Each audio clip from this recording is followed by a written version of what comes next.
talagang merong ganon, i-deport natin lahat yung mga yon. I-cancelahin natin yung student visa nila kung meron silang student visa. So ito ay nakaka-alarma. Nababahala ang ilang senador sa napaulat na pagdami ng mga estudyanteng Chinese sa Cagayan. Gayon din ang umano'y pagbili ng diploma na abot umano sa 2 milyong piso. Para kay Senator Francis Tolentino, dapat itong imbestigahan ng Commission on Higher Education o CHED at Bureau of Immigration kung bakit sa Cagayan piniling mag-aral ng maraming Chinese students. Sa dinami-dami ng lugar sa ating bansa, doon nila napiling mag-aral. No offense to Cagayan and to Tuguegarao, but there are other centers of learning, but yun na napili nila. Kasama din anya sa dapat imbestigahan kung konektado ito sa bagong Enhanced Defense Cooperation Agreement o EDCA sites ng Estados Unidos sa Pilipinas. 2 sa 4 na dagdag na EDCA sites sa bansa ang nakabase sa Cagayan, sa Naval Base Camilo Osaya sa Santa Ana at Lalo Airport. At bukod sa Cagayan, dapat din anyang masilip kung may pagdami rin ng Chinese students sa ibang lugar na may EDCA sites.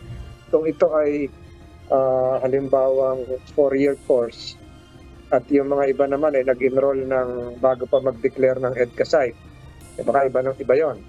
Kung yung influx, yung spike ng enrollment ay after declaration ng EDCA site, at kung totoo yung